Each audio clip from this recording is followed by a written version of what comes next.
अच्छा क्लास, तो आज का जो हमारा टॉपिक है वो हम 3 चीज़ें पढ़ेंगे। पहला हमारे पास जो एरिया कवर होगा वो शेयर्स के हवाले से होगा कि ये कैसे होती है, इसमें क्या होता है और कैसे दिखते हैं, इसके क्या फ़ीचर्स हैं। इसके बाद जो दूसरा एरिया हमने कवर करना है वो है अल्टरेशन इन मेमोरेंडम क्लॉज़। जब हमने मेमोरेंडम क्लॉज़ेस के हवाले से पढ़ा था, तो alteration in authorised capital clause, जब हमने मेमोरेंडम के क्लॉज़ेस पढ़े थे, तो हमने तकरीबन सारे क्लॉसेस की अल्ट्रेशन देख ली थी और हमने ऑथराइज कैपिटल की अल्ट्रेशन छोड़ दी थी। तो आज इंशाल्लाह हम इसको भी कवर कर लेंगे। तीसरी चीज़ जो हमारे पास आज होगी वो होगी कमेंसमेंट ऑफ बिज़नेस के हवाले से, कि ये किस पर एप्लीकेबल है और ये कहाँ है और ये क्यों है। अगर आपको याद होगा तो हमने इसकी रिसेंटली एक जगह इम्प्लीकेशन भी देखी थी। अगर कोई रिकॉल करवाना चाहे कि हमने कमेंसमेंट ऑफ बिज़नेस का वर्ड कहाँ पढ़ा था और वो क्यों था। और चौथी चीज़ सर एजीएम रखवाने में शायद। एजीएम, सर्टिफिकेट ऑफ इनकॉर्पोरेशन में।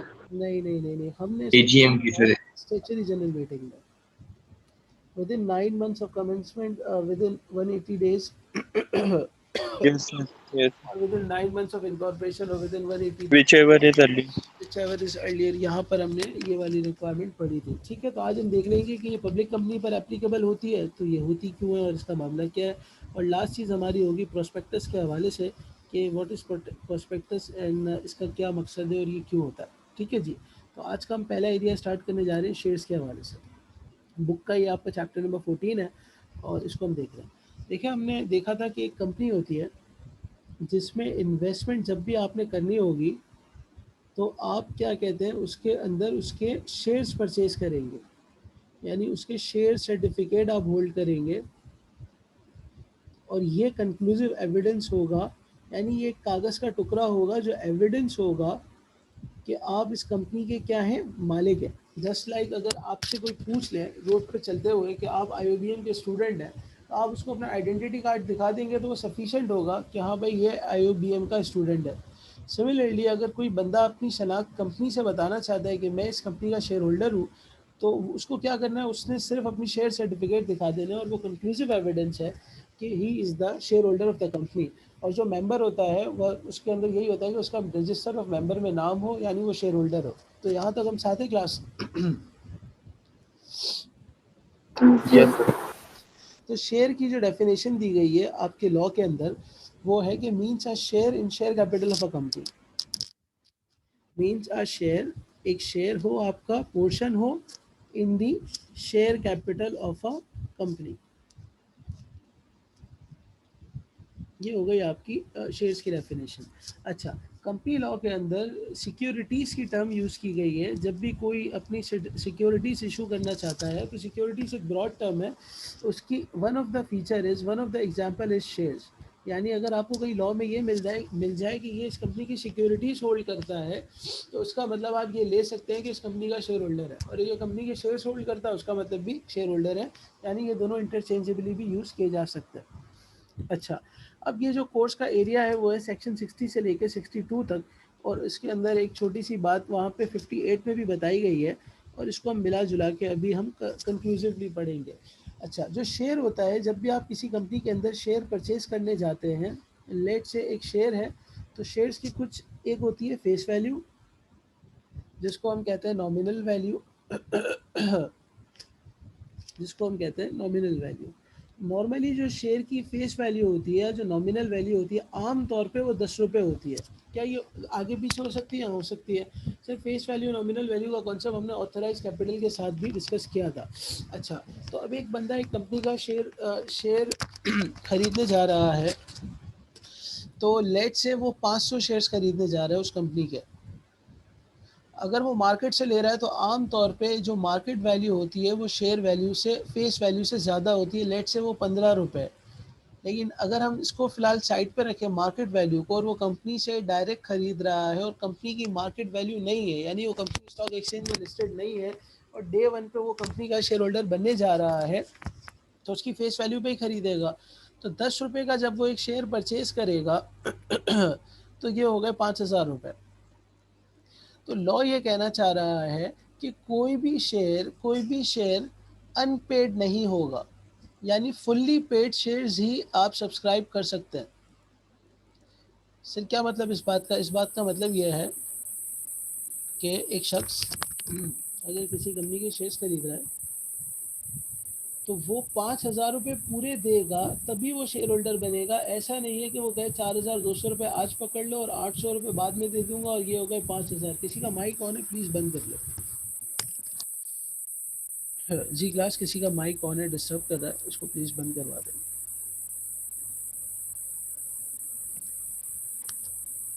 आपको मेरी आवाज़ आ रही है? यस सर, आवाज आ रही यस है। सर। अच्छा, तो मैं ये कह रहा हूँ कि फुल्ली पेड शेयर्स होने चाहिए। Partly paid shares are not acceptable. Partly paid shares are not acceptable. अच्छा, ये किसी ज़माने में एक्सेप्टेबल थे, लेकिन अब आज के दौर में ये एक्सेप्टेबल नहीं है। तो पहला फीचर तो हमने ये समझा, या पहली रिक्वायरमेंट हमने ये समझी कि जो भी कंपनी के शेयर परचेज करेगा वो फुल्ली पेड शेयर्स होने चाहिए। यानी अगर आपसे एक छोटा मोटा सिनेरियो पूछ लिया जाए जिसके अंदर एक बंदा पार्टली पेड करना चाह रहा होगा, तो हम कहेंगे कि ये एक्सेप्टेबल नहीं है और उसको फुल्ली पेड शेयर्स ही सब्सक्राइब करने होंगे। नंबर 1। नंबर 2, तो सेक्शन 60 के अंदर बताया गया है, वो ये बताया गया है कि जो शेयर है, यानी जो एक शेयर सर्टिफिकेट है, ये कुछ इस किस्म का होता है। उसकी शक्ल ऐसी होती है, एक शेयर सर्टिफिकेट होता है, एक कागज का टुकड़ा होता है जिसमें आ रहा होता है आपका नाम, जिसके नाम पे दिया गया कितने नंबर ऑफ शेयर्स उससे सब्सक्राइब किए वो आ रहा होता है। ठीक है, फिर जो उसका डॉक्यूमेंट नंबर होता है, यानी कंपनी के लेट से 5,000 शेयर्स है तो उसके बाद सीरियल नंबर 401 से 900 है, तो वो इसके यहाँ पे लिखे हुए होंगे 401 से 900 कौन सी डेट को सब्सक्राइब किया है खरीदा है, और वो कंपनी के एक सील के ऊपर, जिसको कॉमन सील कहते हैं, वो अटेस्टेड होती है और ये उसको मिल जाता है कागज का टुकड़ा। तो लॉ ये कह रहा है, इसको हम कहते थे फिजिकल शेयर्स, इसको हम कहते हैं फिजिकल शेयर्स। क्या ये आज के दौर में होते हैं? आंसर इज यस, होते हैं। लेकिन क्या फिजिकल शेयर्स ट्रेड हो सकते हैं? The answer is no, physical shares trade नहीं हो सकते। अच्छा, तो कौन से शेयर्स ट्रेड हो सकते हैं? वो शेयर्स ट्रेड हो सकते हैं जो इलेक्ट्रॉनिक फॉर्म में हो जिसको हम कहते हैं बुक एंट्री सिक्योरिटीज। यानी आज अगर मैं किसी कंपनी के शेयर्स में ट्रेडिंग करना चाह रहा हूँ, तो ऐसा नहीं है कि मैं उस कंपनी के दफ्तर जाऊंगा और वो मुझे कुछ कागज के टुकड़े देगा और मैं कहूंगा कि मैं कंपनी का शेयर होल्डर बन गया।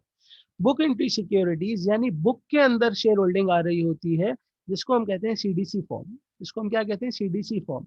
यानी अगर मुझे आज किसी की शेयर होल्डिंग देखनी हो कि उसके बाद कितने शेयर्स हैं, तो मैं आपको एक सीडीसी सर्टिफिकेट शो करने जा रहा हूँ, सीडीसी स्टेटमेंट। बस ये कंक्लूसिव एविडेंस होगा। अगर कोई शख्स आपको अपनी ये स्टेटमेंट शो कर दे तो हम कहेंगे कि ये इस कंपनी का शेयर होल्डर है। फिजिकल सर्टिफिकेट का फॉर्म की अब ज़रूरत नहीं है। अगर आपने ट्रेडिंग करनी है तो ये फॉर्म इलेक्ट्रॉनिक फॉर्म में होना चाहिए, ये सर्टिफिकेट। और ये कैसा होता है? ये ऐसा होता है, यानी इसमें देखिए इसकी पोजीशन ओन भी आ रही है, इसके पास कौन सी कंपनी का शेयर है।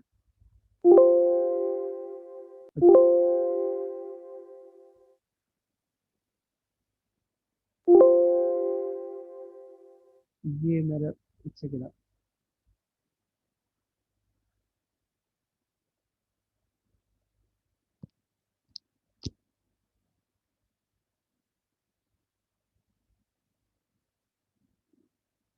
जी। तो ये जो सीडीसी स्टेटमेंट है, ये कंक्लूसिव एविडेंस है। अगर कोई कहना चाहे, कोई प्रूफ करना चाहे कि मेरे पास इस कंपनी के शेयर्स मौजूद हैं, तो आज के दौर में उसने वो फिजिकल सर्टिफिकेट्स आपको शो नहीं करने, ये स्टेटमेंट इलेक्ट्रॉनिकली डाउनलोड होती है और ये आपको ये कंक्लूसिव एविडेंस है कि ये बंदा, जो भी इसका यहाँ पे नाम लिखा हुआ होगा, ये इस कंपनी का, इन नंबर ऑफ कंपनीज के इन शेयर्स का शेयर होल्डर है और ये इसकी इंटाइटलमेंट है। यानी कंक्लूसिव एविडेंस आज के दौर में हो गई सीडीसी स्टेटमेंट।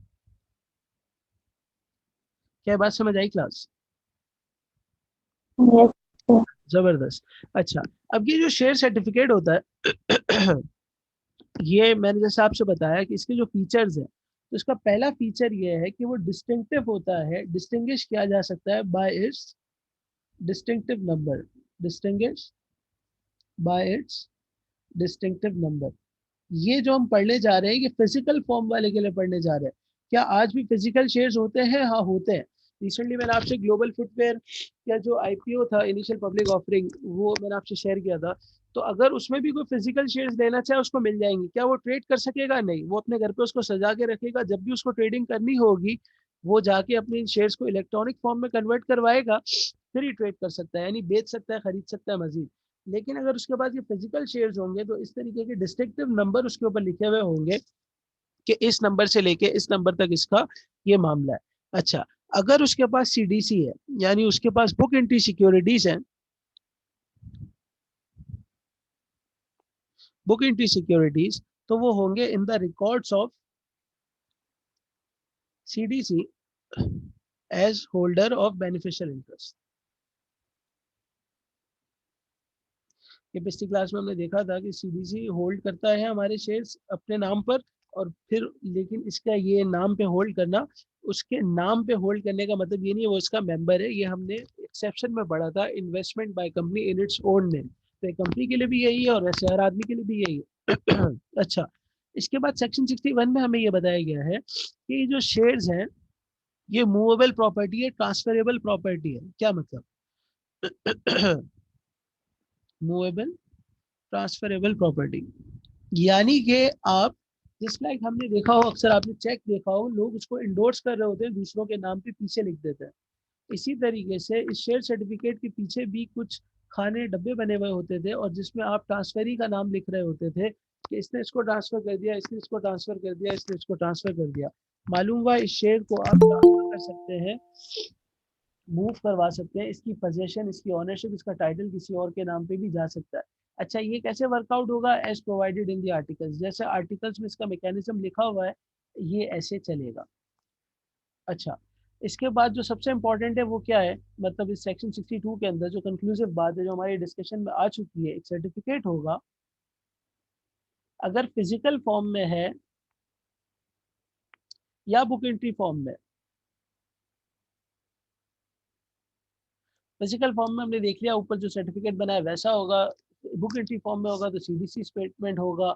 जो करेगा स्पेसिफाई कि शेयर्स है, जिस तरह अभी मैंने आपको दिखाया था सीडीसी स्टेटमेंट, उसके अंदर आ रहा था कि इन साहब के पास नेचुरल टेक्नोलॉजीज के 241 शेयर्स हैं, नेशनल रिफाइनरी के 200 हैं, पैकेजेस के 100 शेयर्स हैं। तो ये जो स्पेसिफाई कर रहा है नंबर ऑफ शेयर्स है जिसके नाम पर है, वो प्राइमा फेसी एविडेंस है, यानी इसमें कोई शक की गुंजाइश नहीं है। प्राइमा फेसी एविडेंस है कि किस बात का, क्या बता रहा है वो, of title of that person, उस शेयर के मालिक होने का, टाइटल ऑफ दैट पर्सन।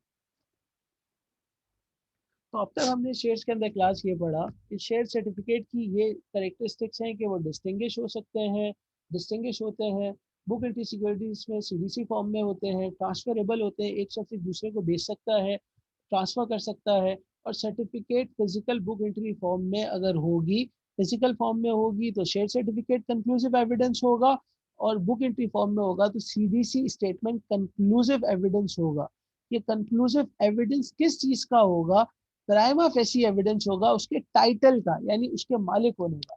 अच्छा, एक शख्स ने अगर किसी को ट्रांसफर कर दिया, फिर दूसरे ने किसी और को कर दिया, तो क्या ये ट्रांसफर करने से कंपनी को पता चल जाएगा कि ये इसका मालिक चेंज हो गया है? नहीं, जिसने भी ट्रांसफर लिया है उसको जाके कंपनी को इंटीमेट करना पड़ेगा, उसके शेयर रजिस्ट्रार को इंटीमेट करना पड़ेगा कि इसका मालिक अब मैं हूँ। अगर वो ऐसा नहीं करेगा तो शेयर होल्डर के जितने भी राइट्स है, यानी नोटिस का रिसीव करना, डिविडेंड का रिसीव करना, मीटिंग अटेंड करना, वो उसी शख्स को नोटिस रिसीव होंगे, उसी शख्स को डिविडेंड रिसीव होगा जो डे वन पे सर्टिफिकेट होल्ड किया हुआ है। यानी जैसे जैसे इसकी ट्रांसफर डीड ट्रांसफर होती जाएगी, हम कहेंगे कि ये अब उसको मिलेगा राइट्स प्रिविलेजेस जिसके नाम पे हो गए। और ऊपर हमने ये देखा था कि फुल्ली पेड होंगे। अच्छा, क्या हमेशा कंपनी के शेयर्स एक जैसे होंगे? क्या हमेशा हमेशा कंपनी के शेयर्स एक जैसे होंगे? तो सेक्शन 58 इस हवाले से हमारी रहनुमाई करता है। मुझे सिर्फ एक मिनट दें, मैं रिज्वाइन कर रहा हूँ, तो मैं अपने सिर्फ माइक म्यूट पे लगा रहा हूँ, सिर्फ एक मिनट दें प्लीज।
अच्छा क्लास, आपको आवाज आ रही है? Yes sir. जी सर। अब तक कोई सवाल तो नहीं है? बहुत सिंपल सा था। जब कुछ पूछना है तो पूछ सकते हो। सर वो जो आपने नोट्स में लिखा है ना, प्राइमा फेसी एविडेंस के बाद क्या लिखा है वो बता दीजिए जरा। Title of that question, title of source.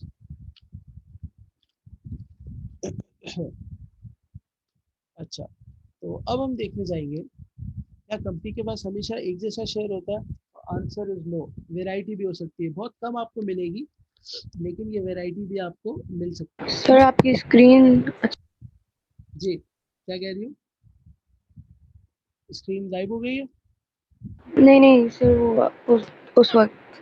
अच्छा अच्छा, उस वक्त तो मैंने खुद हटाई थी ना। अच्छा जी, सॉरी यार, मुझे बहुत नजला हो रहा है, तो आपको ये मुझे बर्दाश्त करना पड़ेगा इस तरह।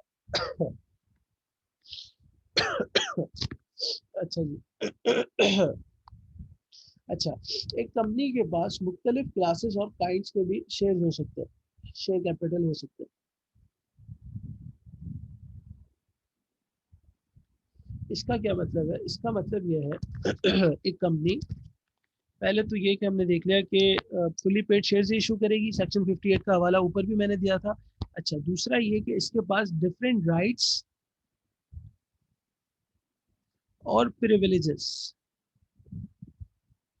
different rights or privileges in relation to different kinds,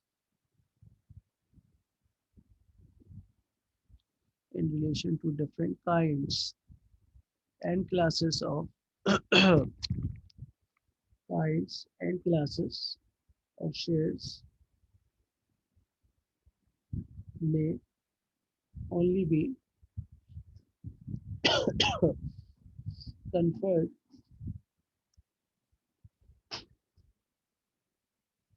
as may be specified। अच्छा, ये जो भी मैंने लाइन लिखी है ये आपको याद करने की जरूरत नहीं है, सिर्फ नोटिंग के हवाले से समझाने के लिए है कि लॉ ये कह रहा है कि कंपनी के पास मुख्तलिफ राइट्स और प्रिविलेजेस वाले शेयर्स हो सकते हैं, जिसके मुख्तलिफ काइंड्स और क्लासेस हो सकती हैं।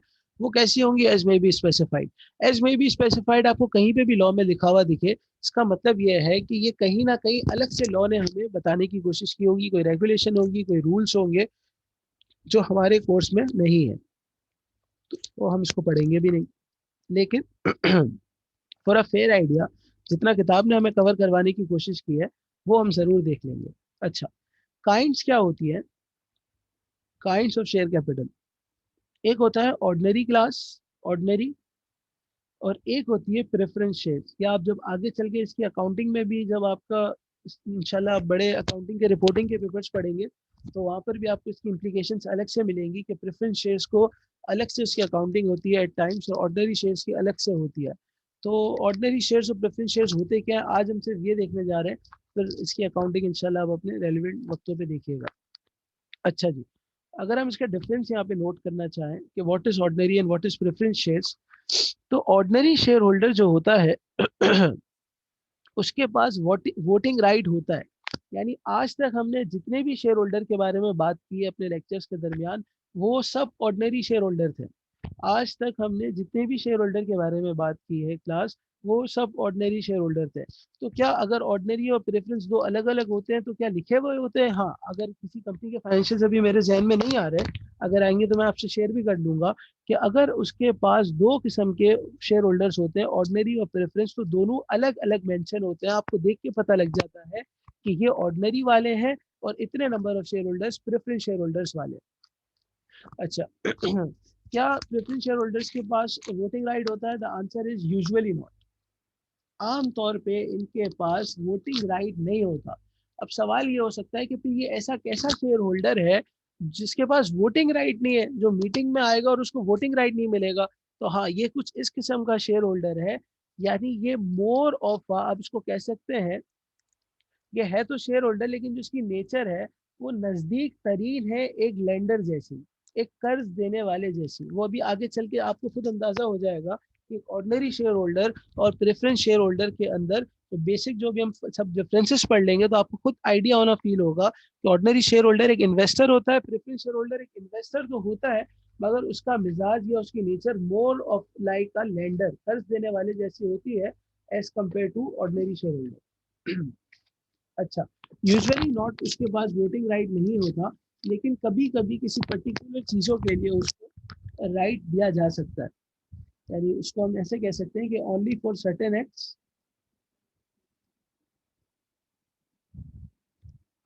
एज मेंशन्ड इन एओए,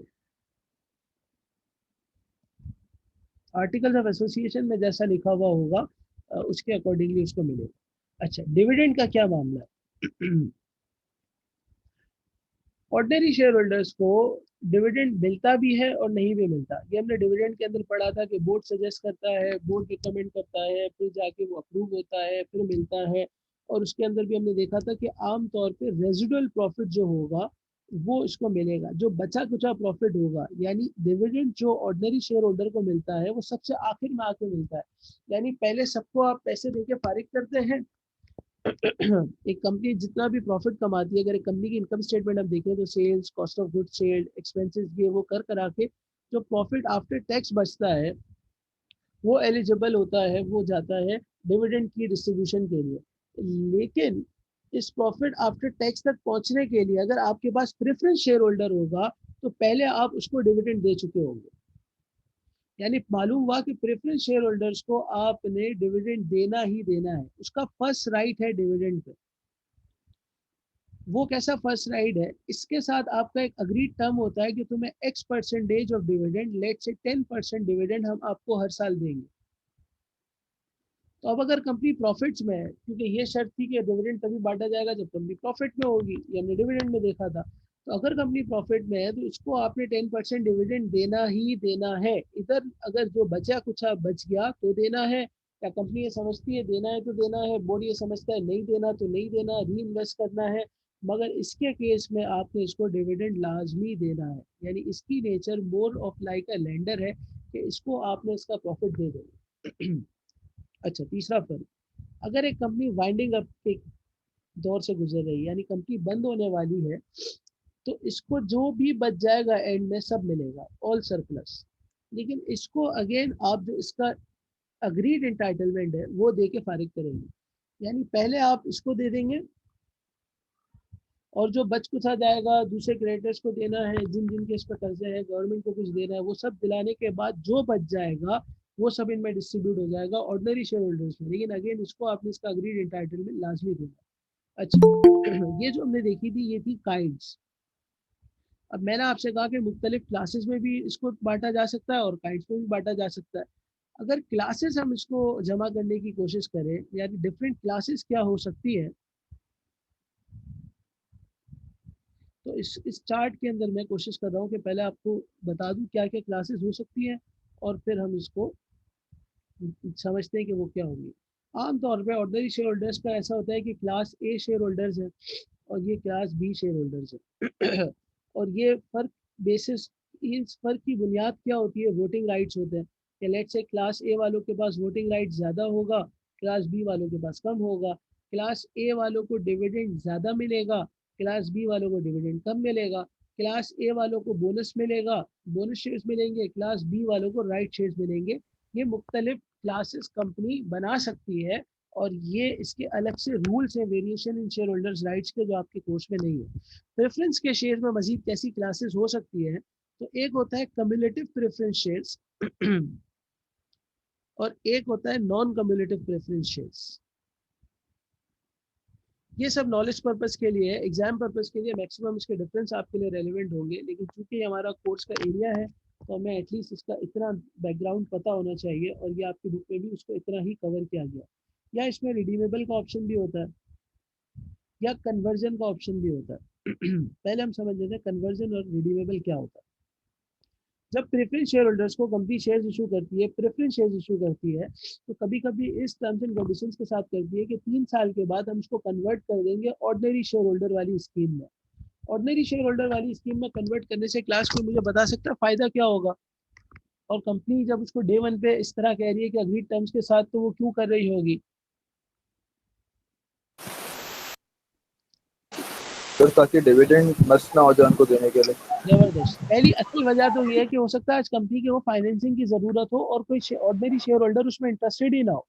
तो कंपनी क्या करेगी, अट्रैक्ट करने के लिए प्रेफरेंस शेयर होल्डर्स लेकर आएगी और उन्हें हर साल एक अग्रीड प्रॉफिट देती रहेगी, इंटरेस्ट देती रहेगी। लेकिन टर्म्स ये होंगी कि 3 सालों के बाद जब इसको कन्वर्ट कर देगी तो इनकी हैसियत भी कुछ ऐसी हो जाएगी। अब कंपनी को समझ आती है कि यार डिविडेंड इशू करना है तो करे, तो नहीं आती तो ना करे। यानी जो कंपनी अपना हर साल एक कैश फ्लो का हिट लिए बैठी है, अपना एक एक्सपेंस लिए बैठी है, उससे सेव हो सकती है। सिमिलरली रिडीमेबल का ऑप्शन ये होता है कि कंपनी कुछ प्रेफरेंस शेयर्स रिडीमेबल होते हैं। यानी कंपनी इस टर्म पे देती है, इशू करती है कि जब कंपनी चाहेगी या अग्री टर्म्स के मुताबिक कंपनी उसको रिडीम कर सकती है, यानी शेयर होल्डर को उसका पैसा दे देगी और वो शेयर्स वापस ले लेगी। Now what is cumulative and non cumulative preference shares? Cumulative and non sir, cumulative जी। आपने ये जो बताया कि आफ्टर सम टाइम वो ऑर्डिनरी शेयर्स में कन्वर्ट कर देगी, वो कौन सी टाइप थी? कन्वर्जन वाली, कन्वर्टेबल प्रेफरेंस शेयर्स। सही है। जी। अच्छा, कम्युलेटिव प्रेफरेंस शेयर्स का मतलब ये होता है, कम्युलेटिव का मतलब है जमा होना, एक्यूमुलेट होते जाना। इसका मतलब यह है कि अगर कंपनी प्रॉफिट में नहीं है तो लेट्स से कंपनी ईयर 2020 में प्रॉफिट में नहीं है, ईयर 2019 में भी प्रॉफिट में नहीं थी। अब प्रेफरेंस शेयर होल्डर्स को आपने कहा कि हम तुम्हें 10% देंगे, तो इस साल प्रॉफिट में नहीं है तो 10% कहाँ से देंगे, इस साल प्रॉफिट में नहीं है तो 10% कहाँ से देंगे। ईयर 2021 में कंपनी को कोई बहुत ही हाई फाई किस्म का प्रॉफिट हो जाता है, तो कम्युलेटिव प्रेफरेंस शेयर होल्डर्स को आपने ये 20% और इसका 2021 का 10% 30% पे करना होगा। ये हो गया कम्युलेटिव प्रेफरेंस शेयर होल्डर्स। अच्छा, अगर कोई non cumulative preference share holder है तो उसको बस, अगर ईयर 2019 में कंपनी प्रॉफिट में नहीं थी तो 10% अगर आप नहीं दे सके तो नहीं दे सके, 2020 में प्रॉफिट्स में नहीं थे, नहीं दे सके तो नहीं दे सके। हाँ, अब या प्रॉफिट में हो तो उसको इसका 10% दे दोगे। क्या बात समझ आई क्लास? इसमें कोई कंफ्यूजन तो नहीं है, सिंपल है।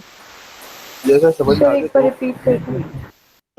देखिए, एक होता है कम्युलेटिव प्रेफरेंस शेयर होल्डर, एक होता है non cumulative preference share holder.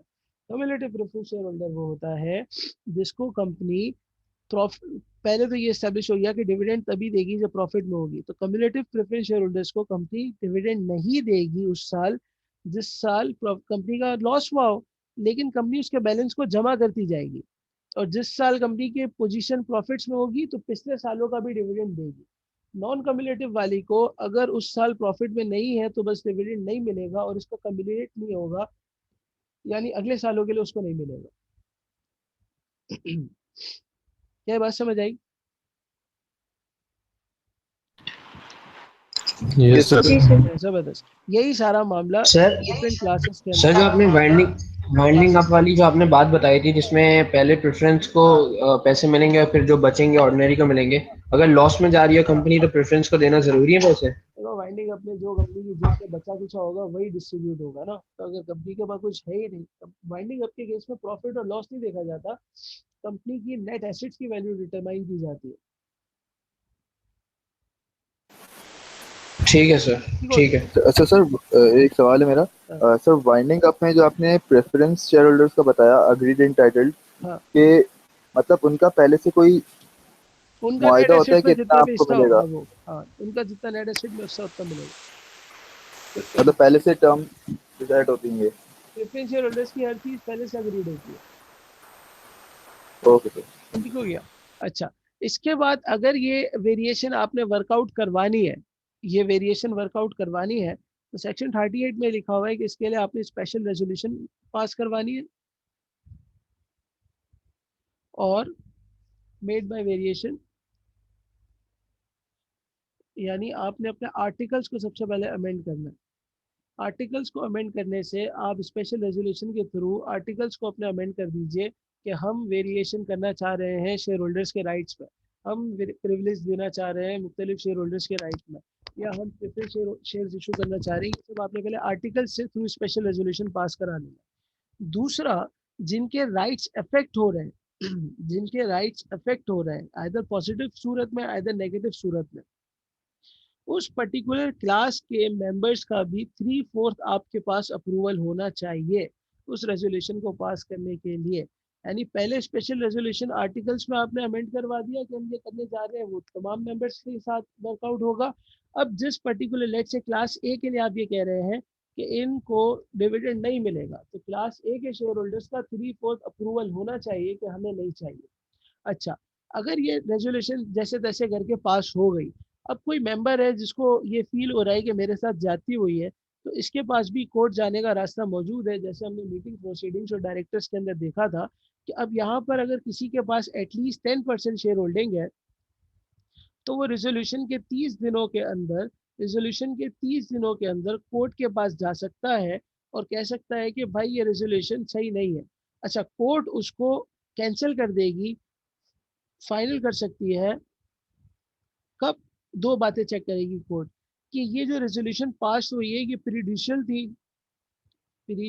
थी मेंबर के लिए, यानी डेंजरस थी, हार्मफुल थी, उसके फेवर में नहीं थी, वाकई में उसकी राइट्स को दबाया गया है, या कुछ ऐसे फैक्ट्स विथहेल्ड हुए हैं कि अगर पता होते तो ये 3/4 रेजोल्यूशन भी पास ना होती।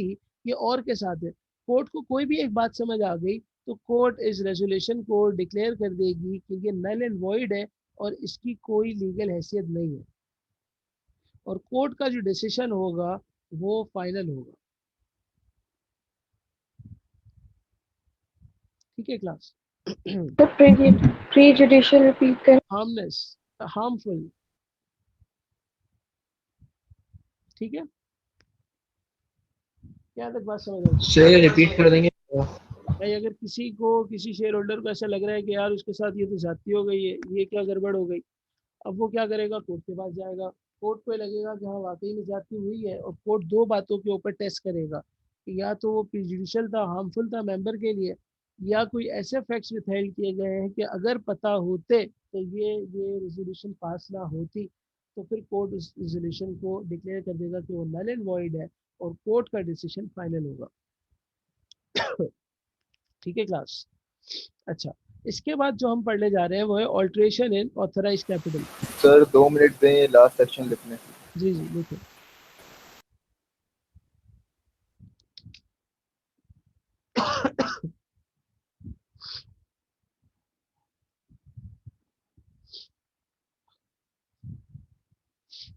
जी क्लास लिख लिया? 1 मिनट सर। अच्छा, 1 मिनट बाकी है अभी इसका। अच्छा, आपका एग्जाम टाइम 1 से 3:30 है ना, या 10 से 12:30 है? 11 से 1:30। 11 से 1:30। अच्छा अच्छा। अच्छा सर, एग्जाम टाइम कम हो गया तो सिलेबस कम होगा? यार ये वही मैंने जवाब दिया तो था इसका। एग्जाम टाइम कम हुआ है, एग्जाम का मार्क्स वेटेज कम नहीं हुआ। सही। और पेपर हमेशा मार्क्स के एलोकेशन की बेसिस पर बनता है, रादर देन सिलेबस को सोलली नहीं देखा जाता। तो अच्छा सर तो मतलब ढाई उतना घंटे ही का पेपर तो ब्रीफ कम टाइम में रखिएगा देना प्लीज। पड़ेगा। सर। छात्रों, तो वैसे तो सर आपको पता है 100 मार्क्स का पेपर होता है 3 घंटे का, और आप 40-45 मार्क्स का पर्चा 3 घंटे को देने को निकलते थे। अब वही चीज़ अगर आप 2.5 घंटे में भी दे रहे हैं, स्टिल आपको आधे टाइम से ज़्यादा मिल रहा है। 100 नंबर का पेपर 3 घंटे का होता है हर जगह, तो आपको तो वैसे ही ज़्यादा टाइम मिल जाता है। सर तो कुछ इम्पोर्टेंट वगैरह तो बता दें, बहुत सारा हो गया, टाइम भी बहुत कम है। ओहो, चलो तो तौबा करो और अब हम थोड़ा सा आगे बढ़ते हैं। ठीक है? अच्छा, सेक्शन 85। सेक्शन 85 के अंदर अब हम पढ़ेंगे alteration in authorise capital clause. अच्छा, ऑथराइज कैपिटल क्या होता है ये हम पहले डिस्कस कर चुके हैं। ऑथराइज कैपिटल ये होता है कि मैक्सिमम कैपिंग होती है कि उस हद तक कंपनी अपना पेड अप कैपिटल बढ़ा सकती है। यानी लेट से अगर किसी कंपनी ने अपना ऑथराइज कैपिटल रखा है 5 लाख शेयर्स का, और एक शेयर रखा है 10 रुपए का, यानी उसकी फेस वैल्यू 10 रुपए है, तो ये टोटल हो गए 50 लाख, यानी 5 मिलियन। ये जो 5 मिलियन है, इस हद तक कंपनी अपना पेड अप कैपिटल रेज कर सकती है। ये बात हम पहले देख चुके हैं। अच्छा, क्या कंपनी इस ऑथराइज कैपिटल को ऑल्टर कर सकती है? हाँ, कर सकती है। कैसे कैसे कर सकती है, पहले इसको लिख लेते हैं। करवाने के लिए अगर उसके आर्टिकल्स में ऑथराइज किया हुआ है, नंबर 1 अ कंपनी, ये अभी आप नोट कर ले फिर हम इसको समझते हैं। इफ ऑथराइज बाय आर्टिकल्स, अगर उसके आर्टिकल से ऑथराइज किया हुआ है, ऑल्टर कर सकती है the conditions of its MOA through special resolution.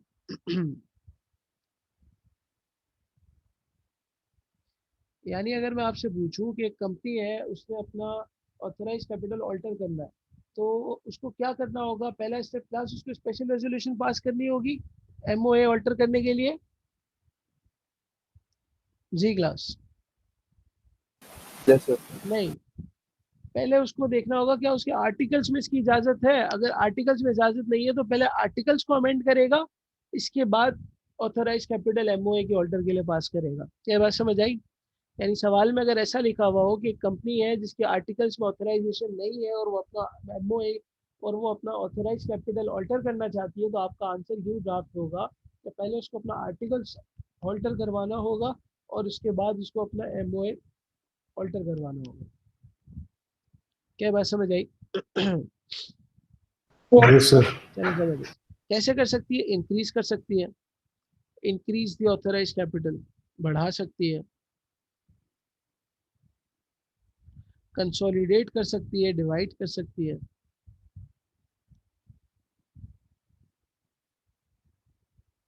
Consolidate and divide into shares of a larger amount. shares of a larger amount. तीसरा कंपनी क्या कर सकती है? सब डिवाइड कर सकती है, यानी into shares of smaller amount.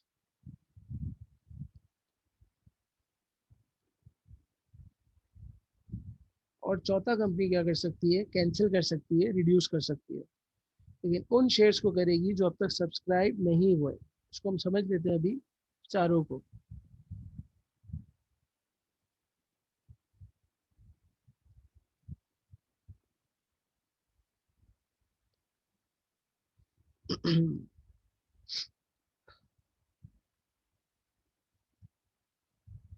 Ji class, यहाँ तक आपने नोट कर लिया? नहीं।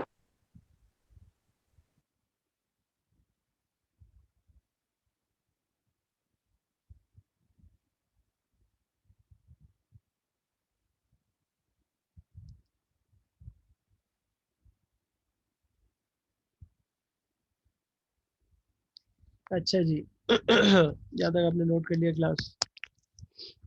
Yes sir. चले जबरदस्त। अब देखिए, लेट से एक कंपनी है, ठीक है, और उसका ऑथराइज कैपिटल जो एग्जिस्टिंग है वो ऐसा है कि उसके 5 लाख शेयर हैं और एक 10 रुपए का है और टोटल अमाउंट आ गया 5 मिलियन का। सही। अब अगर कंपनी इसको इंक्रीज करना चाहती है तो हमेशा इंक्रीज इस ऑथराइज कैपिटल को करेगी। अगर कंपनी इंक्रीज करना चाहती है, जो पहला पॉइंट है, तो हमेशा इस नंबर को करेगी, और जो चौथा पॉइंट है कैंसिल, वो भी इस नंबर को करेगी, यानी इंक्रीज या कैंसिल। अच्छा, अगर कंपनी कंसोलिडेट एंड सब डिवाइड, कंसोलिडेट एंड डिवाइड करना चाहती है, यानी पॉइंट नंबर 2 को फॉलो करना चाहती है, तो कंपनी अपने face value of the share से तब्दीली करेगी। या कंपनी पॉइंट नंबर 3 को फॉलो करना चाहती है, यानी अगेन सब डिवीजन पे जाना चाहती है, तो कंपनी अपने इसी फेस वैल्यू को चेंज करेगी। I am repeating. एक कंपनी का एग्जिस्टिंग ऑथराइज कैपिटल है 5 लाख शेयर इंटू 10 रुपए वाले 5 मिलियन के।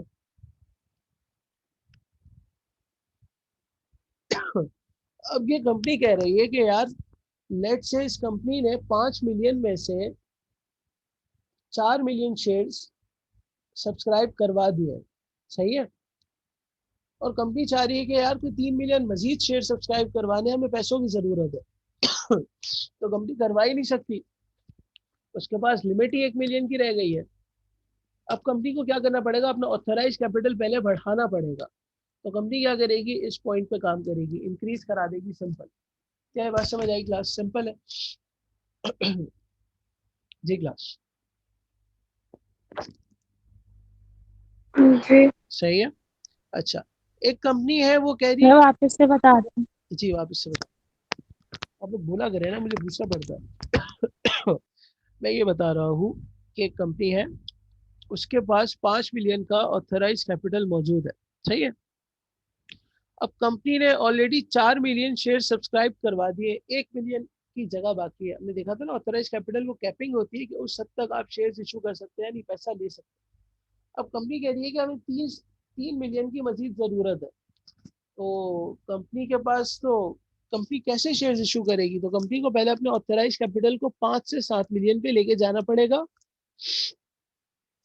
फिर जाके कंपनी 3 मिलियन शेयर्स इशू कर सकेगी। तो सिंपल इसको बढ़ा देगी। क्या बात समझ आई? Yes sir. जबरदस्त। अच्छा, अगर कंपनी कहती है कि यार मैं कैंसिल कर देती हूँ, 5 मिलियन शेयर्स बहुत ज्यादा मैंने ऑथराइज रखे हैं, मुझे जरूरत ही नहीं है इतनी, तो कंपनी कम कर सकती है उसको, लेकिन उस हद तक कम कर सकती है जो अब तक नॉट सब्सक्राइब हो। यानी अगर 4 मिलियन इशू कर दिए तो 1 मिलियन को डिक्रीज कर सकती है, 3.5 कर दिए तो 1500 को कर सकती है। तो आपके पास ऐसा एक केस आ सकता है ना, कि कंपनी के पास 5 मिलियन के ऑथराइज कैपिटल की अमाउंट है, कंपनी सब्सक्राइब करना चाह रही है और पेड अप कैपिटल 25 लाख है। तो आपका आंसर क्या होगा कि कंपनी के पास कितनी लिमिट मौजूद है उसको डिक्रीज करने की, कैंसिल करने की? जो डिफरेंस अमाउंट होगी। डिफरेंस अमाउंट कितना होगा? 25 लाख, ठीक है। और अगर ये भी इस तरह भी आ सकता है कि कंपनी का ऑथराइज कैपिटल 5 मिलियन है, पेड अप कैपिटल 4 मिलियन है, और कंपनी 3 मिलियन की इक्विटी रेस करना चाह रही है। अब कंपनी को कितने से ऑथराइज कैपिटल बढ़ाना चाहिए? 2 मिलियन। 2 लाख मिलियन से से। 9 अब मिलियन कंपनी तक। 10 मिलियन कैपिटल चाहती है, अब कितने से बढ़ाना चाहिए? 5।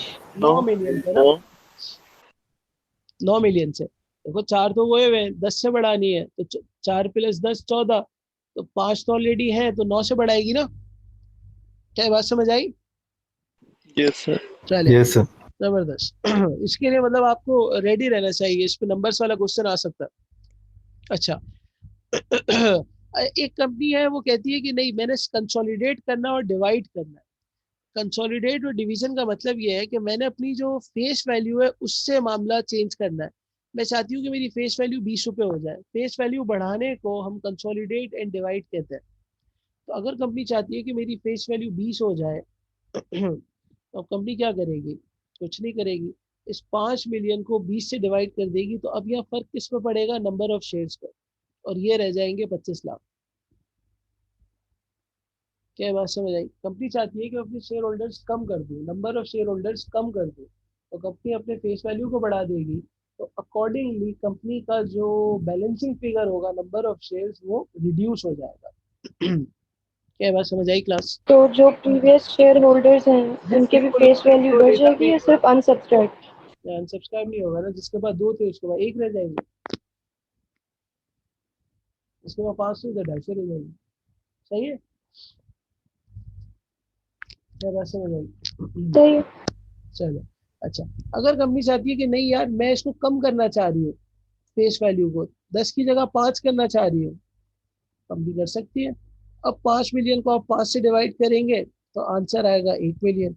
यानी अब कंपनी के जो शेयर होल्डर्स हैं वो 5 लाख नहीं, 1 लाख या 10 lakh number of share company subscribe कर सकती है, या नंबर ऑफ शेयर होल्डर्स की जो पॉसिबिलिटी है वो 1 मिलियन हो जाएगी, नंबर ऑफ शेयर्स की। क्या बात समझ आई क्लास? यस। चलो, जबरदस्त। तो शेयर कैपिटल वाला एरिया हमारा यही तक था जो हमने आज कवर कर लिया। और यहाँ तक किसी का कोई भी सवाल हो तो पूछ सकता है, अदरवाइज हम आज के दूसरे एरिया पे चले, विच इज प्रोस्पेक्टस। जी क्लास, चले दूसरे एरिया पे।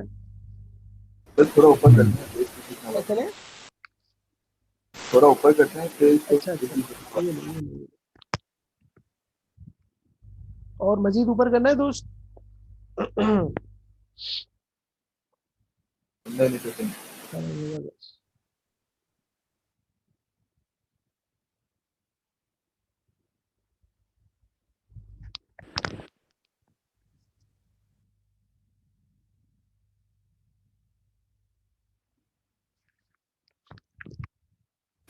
हो गया। चलो जबरदस्त, हम आगे बढ़े। क्लास किसी का कोई सवाल तो नहीं है?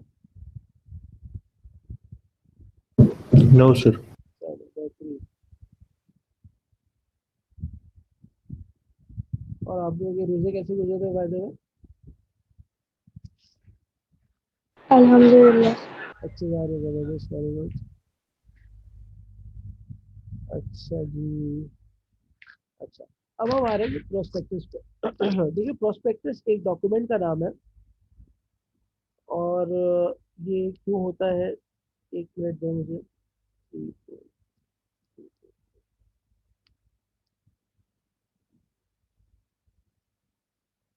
अच्छा, प्रोस्पेक्टस क्या होता है?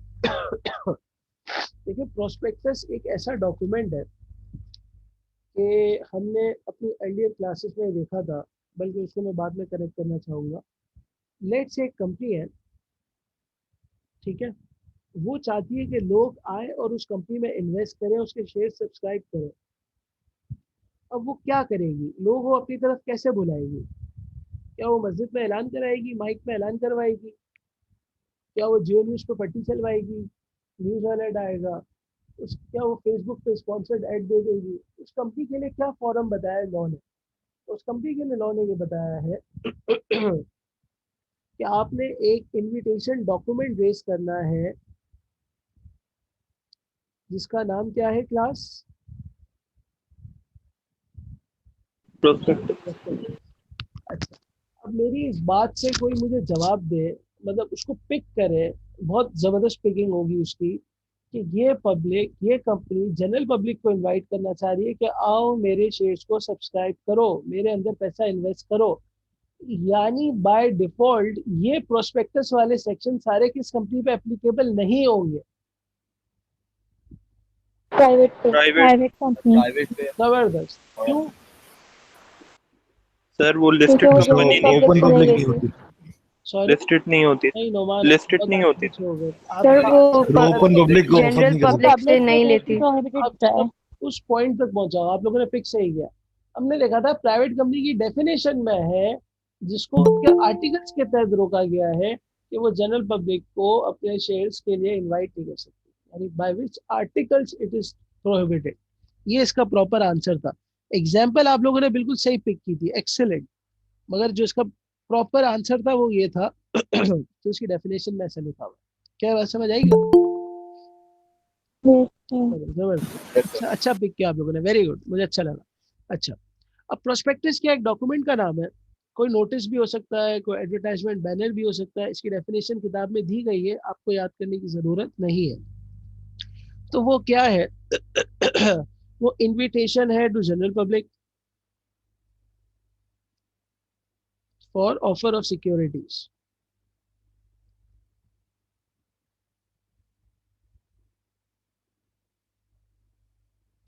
अच्छा जी। लेकिन प्रोस्पेक्टस की डेफिनेशन में दो चीजें एक्सक्लूडेड है, ये आपसे एग्जाम में टेस्ट जरूर की जा सकती है। अदर देन वो कौन सी है? Deposits invited by bank and certificate of investment या डिपॉजिट्स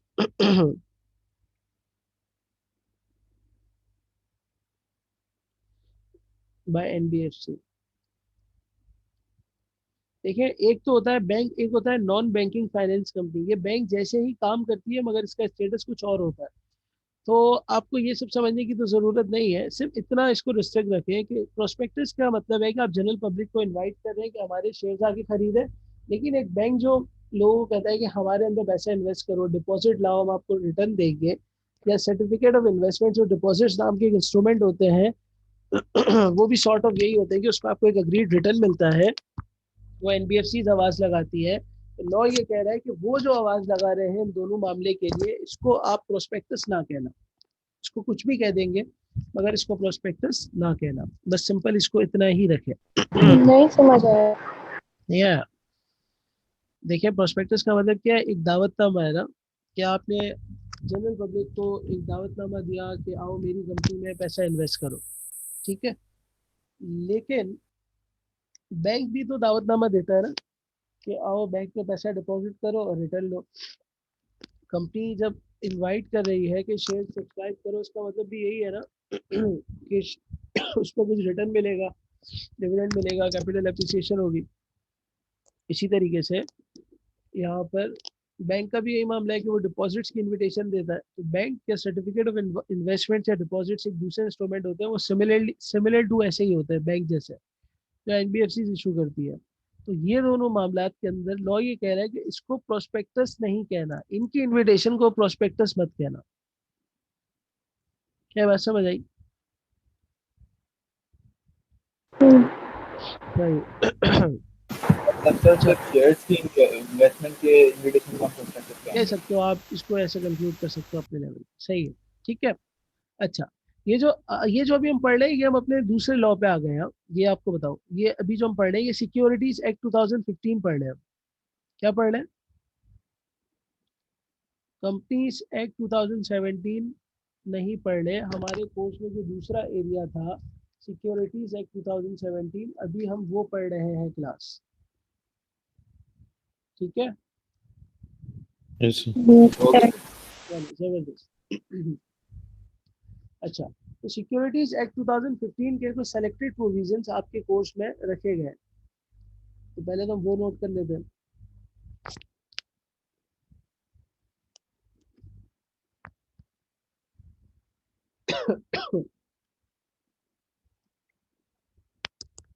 ये क्यों काम नहीं कर रहा? स्क्रीन आ रही है आप लोगों के सामने?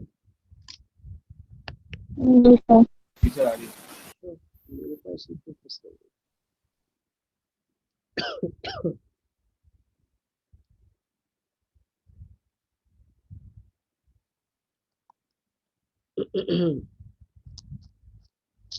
अच्छा खैर, मैं इसको तो आपको नोटिंग में रखता होगा। चलो हो गया। अच्छा, सिक्योरिटीज एक्ट 2015 का जो आपका एरिया है, आपके पास वो सेक्शन 87 के कुछ प्रोविजंस है, 88 के हैं, और आपके पास 90 से लेके 93 है। तो बस ये बहुत ही छोटा सा एरिया आपके कोर्स में रखा गया है, क्योंकि जो कंपनी के इशूएंस ऑफ शेयर्स के मामला है वो कंपनीज एक्ट में नहीं कवर्ड, वो है तो सिक्योरिटी। स्क्रीन हैंग हो गई, आप कुछ लिख रहे हैं? इसलिए आ रही है आपके सामने। जी क्लास, वैसे सेक्शन है ना आपने भी तो। जी स्क्रीन दिख रही है ना? जी जी जी। चल, जी सर, आगे। अच्छा, अब कंपनी जब भी शेयर कैपिटल इशू करेगी, तो हमें ये प्रोस्पेक्टस के मामला के बारे में भी हम ये देख रहे हैं कि प्रोस्पेक्टस कभी भी इशू नहीं होगा before the date of publication से। ये, और जो प्रोस्पेक्टस होगा वो इशू होगा after the approval of the commission से। यानी पहला पॉइंट ये है कि प्रोस्पेक्टस जब भी आपने इशू करना है, लोगों को दावतनामा भेजना है, तो आपने अप्रूवल लेनी है एससीसीपी से। किससे लेनी है? एससीसीपी से। पॉइंट HCCP अच्छा, किस कंपनी को प्रोस्पेक्टस इशू नहीं करना डिस्पाइट द फैक्ट कि वो शेयर्स इशू कर रही है? तो उसकी एक्सेप्शन है। नंबर 1, अगर सिक्योरिटीज ऑफर्ड कर रही है स्टेट बैंक ऑफ पाकिस्तान, तो उसको प्रोस्पेक्टस इशू करने की जरूरत नहीं है।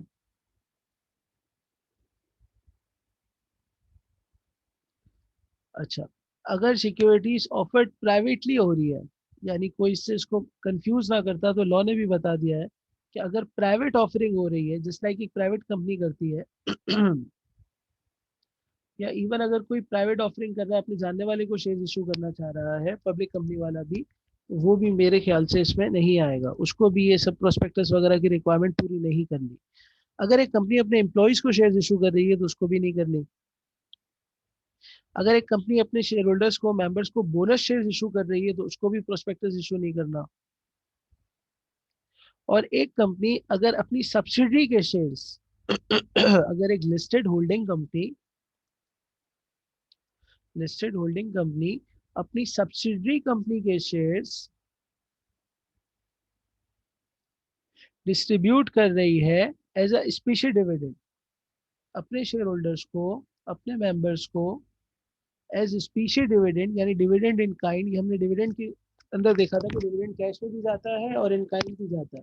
तो स्पेशल डिविडेंड का मतलब है एज स्पेशल डिविडेंड का मतलब है डिविडेंड इन काइंड। अगर एक लिस्टेड होल्डिंग कंपनी अपनी सब्सिडरी के शेयर्स अपने मेंबर्स को डिस्ट्रीब्यूट कर रही है तो उसको भी प्रोस्पेक्टस इशू नहीं करना। क्या बात समझ आई क्लास?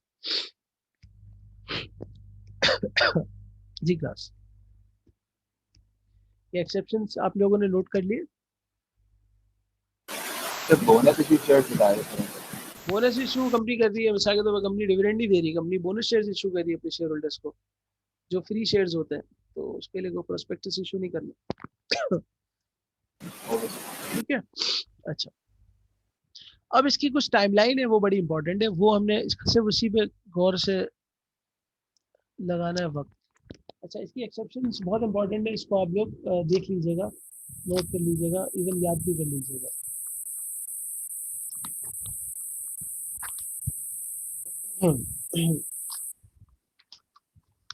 अच्छा,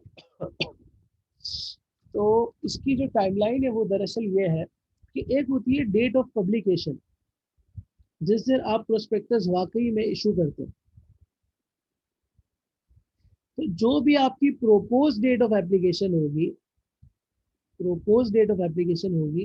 कम से कम उसके 21 दिन पहले आपने, एटलीस्ट 21 डेज बिफोर आपने एससीसीपी को अप्रूवल के लिए अप्लाई करना है for issue of prospectus, for approval of prospectus. Apply to SECP for approval of prospectus. क्या बात समझ आई? जी क्लास, क्या बात समझ आई? इसी दिन आपने पोस्ट डेट का क्या मतलब? जो आपने सोची है, प्रोपोज हुई है कि यार इस दिन हम पब्लिकेशन करेंगे प्रोस्पेक्टस की, उससे 21 दिन पहले आपने एससीसीपी को अप्लाई करना है फॉर अप्रूवल। ठीक है, अच्छा। जिस दिन एससीसीपी ने अप्रूव कर दिया उसके 60 दिनों के अंदर अंदर आपने वो पब्लिश भी कर देना है प्रोस्पेक्टस को।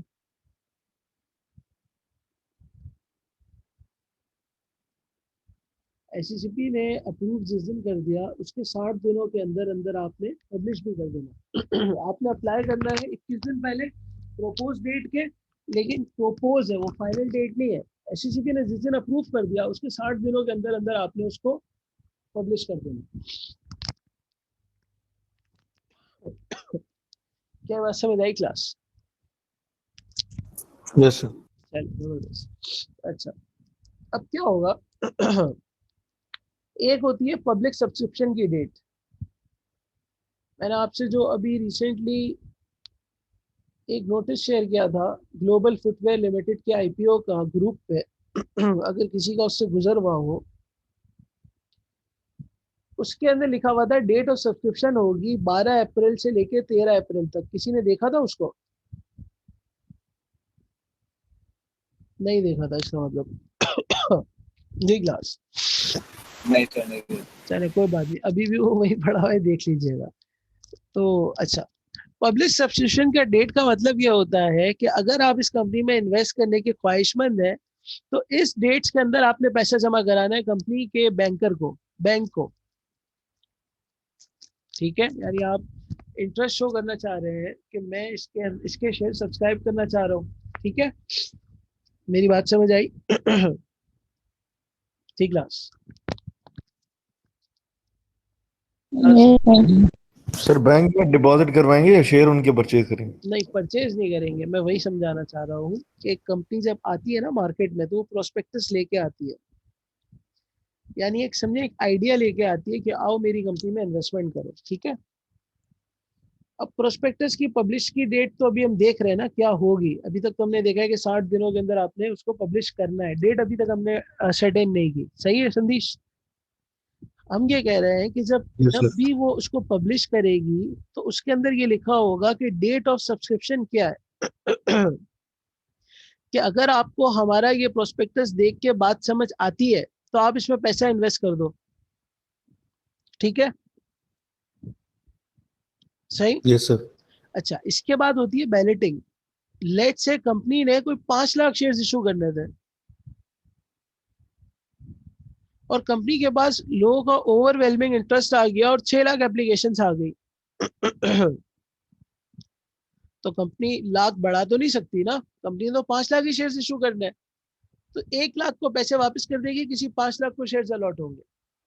यानी इसके बाद बैलेटिंग होती है, एक दिन एक डेट मुतय्यन होता है, जैसे इसका 27 अप्रैल है ग्लोबल फुटवेयर का। इसके बाद शेयर्स इशू होता है, यानी सीडीसी होती है। 22 अप्रैल इसकी बैलेटिंग की डेट है और 27 अप्रैल तक जिसको अलॉट होने होंगे उसके अकाउंट में आ जाएंगे, सीडीसी हो जाएंगे। क्या बात समझ आई? ये पूरी साइकिल है। बात समझ आई क्या? Yes sir.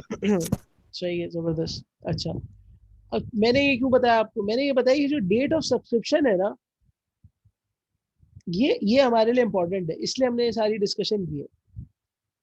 लॉ ये कह रहा है कि आपका जो भी प्रोपोज डेट हो प्रोस्पेक्टस को पब्लिश करने का, इससे 21 दिन पहले आपने एससीसीपी को दरख्वास्त लिख देनी है कि हम इंटरेस्टेड है। ये बात पे तो कोई मसला ही नहीं है, सिंपल है, सबको समझ आ गई होगी। एससीसीपी ने जिस भी दिन अप्रूव कर दिया उसके 60 दिनों के अंदर अंदर आपने प्रोस्पेक्टस इशू करना है, पब्लिश करना है, यानी लोगों को इनवाइट करना है। ये सिर्फ इनविटेशन हुई है, कोई कुछ हुआ नहीं अब तक, पैसे वैसे नहीं आए। पैसे कब आएंगे? डेट ऑफ सब्सक्रिप्शन पे। अब चीजें कनेक्ट हो रही है, मेरी बात समझ आ रही यस है? सही है यस सर। अच्छा, अब जो डेट ऑफ सब्सक्रिप्शन है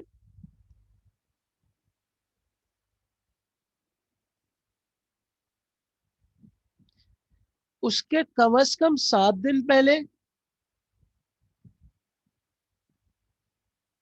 और मैक्सिमम 30 दिन पहले आपने ये इशू करना है प्रोस्पेक्टस। आई नो ये थोड़ा सा मुश्किल एरिया है, इसीलिए मैं आपसे बार बार पूछता रहूंगा समझ आया कि नहीं, फिर हम आगे बढ़ेंगे।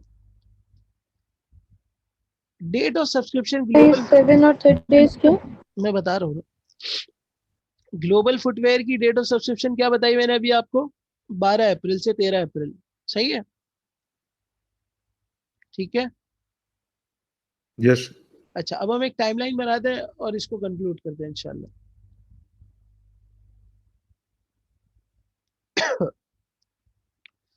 लेट से आपकी प्रोपोज डेट है, आपने प्रोपोज डेट रखी है अपने लिए 21 जनवरी 2021, सही है। प्रोपोज डेट रखी है आपने कि मैं 21 जनवरी को पब्लिश कर दूंगा क्या क्लास? प्रोस्पेक्टस। प्रोस्पेक्टस। ये आ गई प्रोपोज डेट।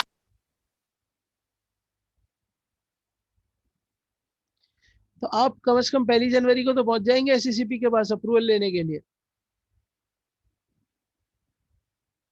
सही है। Yes sir. अच्छा, अज्यूमिंग कि आपको इसी दिन अप्रूवल मिल गई, सही है, मेरी बात समझ आ रही है क्लास? जी सर। तो अब हमारे पास 60 दिन बचे हैं, 60 डेज का टाइम है। ये 21 डेज भी था और 21 जनवरी भी हो गया ना, डेट भी वही हो गई। ये डे 0 था यानी, और इसकी डेट हो गई 1 जनवरी। तो अब मेरे पास 60 दिनों का टाइम है कि मैं इस 60 दिनों के अंदर अंदर इसको पब्लिश कर सकता हूँ। किसको? किसको पब्लिश कर सकता हूँ? प्रोस्पेक्टस को। पब्लिक। यानी यहां तक मेरे पास टाइम है, विच इज 2 मार्च। क्या है तक हम साथ है? Yes sir. लॉ ये कह रहा है कि लेट से अब आप पब्लिश कर, डेट ऑफ सब्सक्रिप्शन आपने रखी है 15 मार्च, पब्लिश सब्सक्रिप्शन, ठीक है। क्या रखिए 15 मार्च, नहीं 15 मार्च नहीं, 15 फेब कर ले इसको, वरना तो डेट आगे निकल जाएगी, मसला हो जाएगा। सही है। लॉ ये कह रहा है कि आपने जो पब्लिश सब्सक्रिप्शन की जो डेट रखी है वो क्या रखी है, 15 फेब। अब ये जो तुम्हारे पास 60 दिनों का टाइम मौजूद है ना, उसके अंदर आपने इशू तो करना है, मगर अगर ये 15 फरवरी को रखी है तो कम से कम 7 दिन पहले और मैक्सिमम 30 दिन पहले प्रोस्पेक्टस को आप पब्लिश कर सकते हैं। यानी आप 16 जनवरी तक इसको पब्लिश कर सकते हैं मैक्सिमम, या फिर आप चाहे तो 7 फेब तक इसको पब्लिश कर सकते हैं। यानी कम से कम आपने 7 दिन और मैक्सिमम आपने 30 दिन लोगों को देने हैं कि वो प्रोस्पेक्टस पढ़े और फैसला कर सके। क्या बात समझ आई? नहीं सर। नहीं, चलिए कोई बात नहीं। देखिए बात सुने, आज कंपनी को वैसा चाहिए तो आज कंपनी प्रोस्पेक्टस के साथ अपने अकाउंट्स भी दे रही है कि कंपनी की लेटेस्ट फाइनेंशियल पोजीशन क्या है, कंपनी के फ्यूचर आउटलुक्स क्या है, मार्केट के रिस्क क्या है, ये सब लेटेस्ट है, ज्यादा पुराने नहीं होते ये। ठीक है, तो लॉ ये कह रहा है कि जब तुम लोगों से इस दिन पैसा इकट्ठे कर रहे हो तो इस प्रोस्पेक्टस की बेसिस पे कर रहे हो ना भाई, इस प्रोस्पेक्टस की बेसिस पे कर रहे हो। ठीक है। इस प्रोस्पेक्टस की जिसके अंदर ये सारी डिटेल्स मौजूद है, तो लॉ ये कह रहा है कि ये इसको बहुत ज्यादा देर पुराना करके नहीं लोगों से पैसा पकड़ना, पता चले तुम 6-6 महीने के बाद प्रोस्पेक्टस के पैसा ले रहे हो, इनवैलिड हो जाएगा मामला। प्रोस्पेक्टस की पब्लिशमेंट ऐसी होनी चाहिए कि डेट ऑफ सब्सक्रिप्शन का 7 दिन का कम से कम टाइम हो या 30 दिन का टाइम हो। यानी लोगों के पास या तो 7 दिन हो कम से कम, मैक्सिमम 30 दिन हो, इससे ज्यादा उनको टाइम मत देना, वरना तुम्हारी ये चीजें पुरानी होती जाएंगी और उसकी असल यूटिलिटी वर्कआउट नहीं होगी। क्या बात समझ आई क्लास? जी क्लास, क्लास आपको आवाज आ रही है? सर आपकी आवाज नहीं आ रही। मेरी आवाज आ रही है किसी को?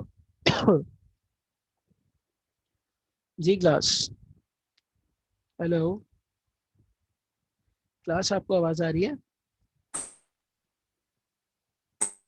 सर आपके अच्छा, मेरी आवाज में मसला हो रहा है। एक मिनट, नो सर नहीं आ रही अभी। एक मिनट, एक मिनट, मसला नहीं है।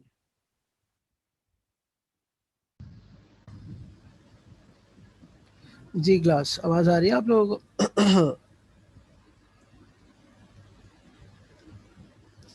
क्लास, आवाज आ रही है?